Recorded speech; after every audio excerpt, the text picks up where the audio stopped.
Alright, so welcome back to F123 My Team Career mode. Now, today I head to a track that I've actually not driven at in probably a few weeks now. I don't remember the last time I drove around Spain, and of course, it might be one of the final times they race at Spain, Barcelona that is, in real life F1, because of course we are getting the Madrid Grand Prix, which I am excited for, but it will be an absolute bummer if we have to lose the Circuit de Barcelona Catalunya, because this track is actually class. And here we go for qualifying at the Formula 1 Okay, I guess I won't read it then. Thank you very much. Right, yeah, qualifying time. Let's get the setup on. I feel like I should probably show you the setups that I use. So I'm going to quickly flicker through it. You can just pause it and copy it if you wish. These should be the absolute best setups for a race trim car. And as always, we're going to be doing 2 laps, just so I can save a set of soft tyres, just in case during the race there is a safety car or a red flag late on, or even early on, and I can set on, put a new set of softs on, and dominate everyone, because they're on their old hards. Right, let's see if I can talk through the lap without binging it, because I've got a quite good habit of that, so... Here we go, across the line to begin my first of 2 hot laps around Spain. What kind of speeds we pull in? 340 really ain't too bad. Now I'm going to go really wide into turn 1. I like braking a little bit earlier, just because, oh, and I've gone off. Right, let's try that again, shall we? Round turn 1. Try not to lose the car on the exit. Flat round here, as George Russell would say. And then you don't actually want to go too wide around this corner, because that green bit of strip on the floor actually gets dirt on your tyres and makes you go off. So yeah, try to avoid that. Keep it in track limits there. It's very difficult to actually stay in them. The amount of time trial laps I've lost going over them is actually egregious. I've lost tens of quality laps on that corner because of track limits. Flat round there, it's pretty easy to go flat. And then I like to brake way later, because, well, the game lets you, and you can still make the corner. And then sort of cop that up, but it's fine. Try and avoid hit the braking boards, because I do plow into them quite often. A slight whiff around the final corner. And there we go. A lap around Spain, and that is going to put us P5. Only a 10th and a half off P3. And honestly, if I actually lock in, there's probably 2 or 3 tenths in there somewhere. Alright, so it's time to lock in, and I'm going to go for one proper quick lap. Here we go.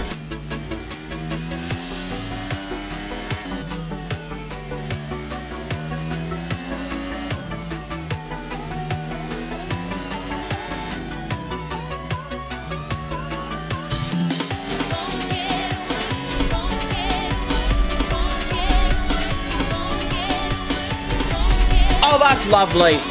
1.5 tenths. Where is that going to put us? On the grid, it's going to be P4. That's actually probably the most I could have got out of that. So I am very pleased.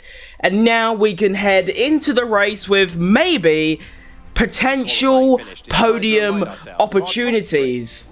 Holy shit, look at that.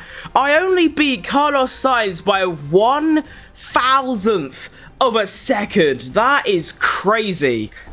And here we go for the Spanish Grand Prix. Here's the starting grid, although let's be honest, we're not really interested because, well, we already know where we're starting. I think what would be nice, though, is to see where Lando Norris is starting, because I don't think he's in the top 15, which is a big concern. Okay, actually, no, there he is in P15. That ain't ideal, but you never know. Some DNF, some late safety cars, he can climb up the order. But more focused on us, I want to challenge for a podium today. And I think in order to do that, I'm going to need a brilliant start. So I think I need to rekindle Fernando Alonso's start at this very track in 2012.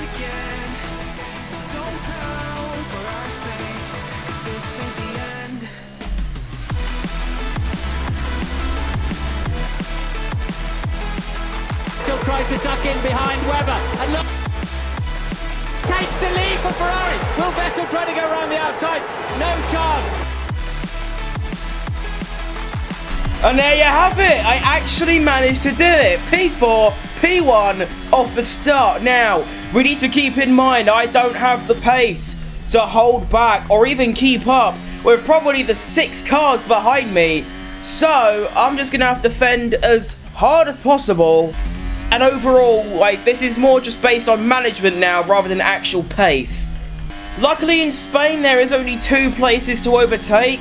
This is one of them, so I've got to be a bit careful of Perez. But we have managed to hold him off. Now, I have managed to save a bit of VRS compared to Perez. We can see how effective it is. He is going to go for the move. But I am ahead, and I'm going to stay ahead. So on lap 2, I have managed to maintain the lead. Jeez, I'm not pitting on the soft tyre until lap 11. That's a considerable stint on soft tyres. I don't even know if that's doable. Depending on what the lap times are, I might come in a lap early, because the undercut might be very effective, but it also might not be. I'm not too sure yet. But I am going to set the fastest lap of the race, which is a bit shocking. But unfortunately now, DRS is active, so it's probably over for me. Oh, Perez is going for a move down the inside. Wasn't expecting that. Stay off the grass. Don't lose the car. Stay ahead. Lovely defending. Right, it might be over for me here. I'm trying to get out the slipstream, but I can't really do it. Here comes Perez to the outside. I can brake later. Okay. Well, I held him off, so there you go. Can I do that every single lap, though? I'm not sure. It'd be really handy if Piastri can get into the mix a little bit. Have a scrap with Perez, buy me some time. That would be lovely. Right, this lap, Perez hasn't even been able to go for a move. I tell you what, this extra straight line speed I seem to have is the only reason I am ahead right now. Right, the flat out corner is starting to become, well, not flat out anymore. I might have to lift a little bit, try and carry some more speed in, because I'm struggling through there now. And Perez is closer than he's been so far. But I have got a lot of ERS to spare. He's going to go for it round the outside. We brake at the same time. And he is going to bottle out the move. And once again, I hold on to P1. And also once again, it's another race where I'm just defending. There is zero attacking going on. Pierre Gasly retired. I don't think that's going to bring out any type of safety car or red flag. If it did, I'd probably pit and go on the hards, to be fair. Right, now Perez is even closer. It's looking a bit bleak. Yeah, before the corner, he's just gone. But wait, hang on. He's going wide. I can brake later. Oh my goodness, Perez. You are bottling this, mate. You should be way out ahead at this point, but you just don't have very high racing IQ, do you? Why would you ever go so wide there? You're already ahead. You might as well just cut back in like the normal racing line. What an idiot. And we don't know how, but I'm somehow still in first. And as you can see in the bottom right corner, the tyre deg is pretty severe. Perez is going for it. I'm not letting you do that, mate. Sorry. But yeah, the tyre deg is very poor, so I probably am going to go for an undercut. Here comes Perez again. He is much quicker on this lap. However, he is braking so early for no reason. I don't know why he's braking so early. It might be because he's got way more straight line speed because of the DRS, but even so, like, I'm just allowed to re-overtake because he brakes so early. Also, the grip is really struggling now. I wouldn't be surprised if everyone comes in a lap early. I could actually come in on this lap and just get that extra lap of fresh tyres. However, I don't know about a 14-lap stint on mediums. Perez again, going down the inside. He is actually ahead going into the corner. But as you can see, I'm braking. Even I'm braking relatively early, and he's just taking it to a whole new level. And that also bought me some time because he obviously had a bit of a snap of oversteer coming out that corner. And I think I am going to come in on this lap because, yeah, I mean, the tyres aren't looking too great. I mean, the grip isn't terrible. It's very drivable. But I just feel like an undercut would be quite useful. And here we go, into the pits in the Spanish Grand Prix. Now, I hope I haven't bottled this strategy. And the overcut is actually better. I mean, we're about to find out. I mean, 40% tyre wear, like, is very, very high. But in we go, 2.2 second stop, come on. Well in. And straight back out we go into the race. And now I'm going to absolutely dump this ERS tank. Just to try and get every tenth I can out of this lap. And we'll see where we are when everyone else comes in. The leaders are in the pits. And let's see where we are. Come on. Oh, we are clear. Oh, we are gone. Wait, no, that's the other McLaren. Oh, shit. No, we're not gone just yet. That's Joe. I couldn't give a shit about Joe. He's like 7th. So Perez and a couple other cars actually staying out a lap longer. So that meant I could have actually came in on, well, lap 11 when I was supposed to and still got the undercut done. Of course, I didn't know that at the time. Does that mean that the the deg is high? But does that mean the lap times ain't that different and I'm about to lose first place? We can see Perez is in. And here we come. Fastest lap of the race. There's Perez. And I'm back out in front with a way bigger lead. Of course, now I'm going to have 2 lap older tyres by the end. But I've now got a 4-second lead and Perez comes out on the hard tyre. Now that is different. Will it actually like pay off? Or is that a bit of a throw from the McLaren strategy team? I tell you what isn't helping. Logan Sargent, who's in the way a little bit. Hang on, I might get like my first proper overtake here. Here we go. DRS enabled. To the outside. Oh, and would you look at that? It's an actual overtake. Now, I do know full well that Perez will catch up eventually. So, I'm going to spend this next 5 or 6 laps whilst he's catching to get a full tank of ERS. And then I can go back to what I was doing at the start and defending. As Sainz has managed to do the greatest overcut or undercut, I don't even know what that is. And he's actually now in P2 ahead of Perez. So yeah, does look like a bit of a throw for the McLaren team putting him on the hard tyre when I don't think he needed to, especially because they all came in way later than me. It would have made more sense if I went on the hards, but yeah, him going on them, I'm not sure about that. And as you can see, I already have 11% tyre deg, and I've only been on these tyres for like 3 or 4 laps, and there's still, well, 8 or 9 or even 10 laps left, so this is going to be a tight one. Although on that lap, I only lost 2 tenths, which is very good. As Perez retakes P2 off of Sainz with the DRS, and obviously because they're bickering about, that's just buying me time out in front. Update on lap 18, Perez has gained about a second on me and seems to also be clearing Sainz, so he is catching. However, look at my ERS tank, it's full. And honestly, I might just start using it now down the straights, just to delay his catch-up, and I might just be able to stay ahead of him until the end without him catching up at all. Now, of course, the main reason why he's now catching up considerably is that, well, my tyres are getting a bit old. And his tyres are, well, newer and less, well, dead. Although saying that he ain't catching up by enough, yeah, that could change in the last couple laps though.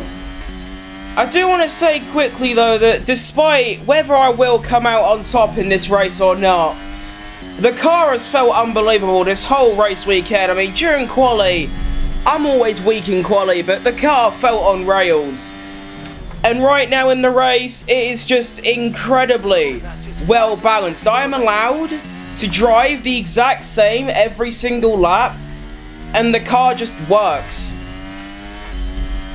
Like, my lap times are incredibly consistent right now. Gap to Perez, 2.7, with 4 laps remaining. 3 laps remaining, gap to Perez, 2.4, come on. Car is really fighting now. I've reached that point of grip where there is none.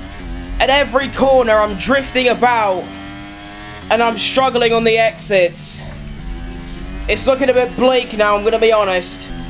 2 laps remaining, the gap to Perez, 1.6. I'm shitting myself. Ah, you can see him in the wind mirrors. He's right there. Oh shit, help me. Here we go for the final lap of this Spanish Grand Prix. The gap to Perez, just over a second, and he won't have DRS, which is absolutely huge on this final lap. And now there is only one more conceivable place where he can get past. Come on.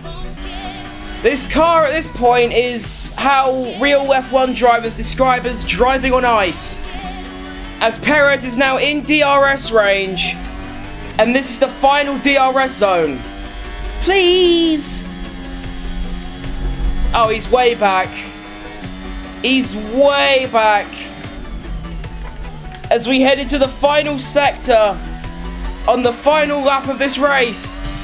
And we've done it. I'm feeling composed. And here we come. Around the final corner.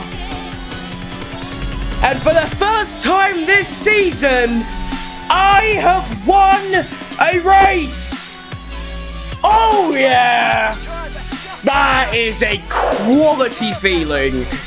All the way from the Fernando Alonso Spain 2012 start to jump from 4th to 1st, and then a bit of defensive driving, followed by an undercut that just didn't really work.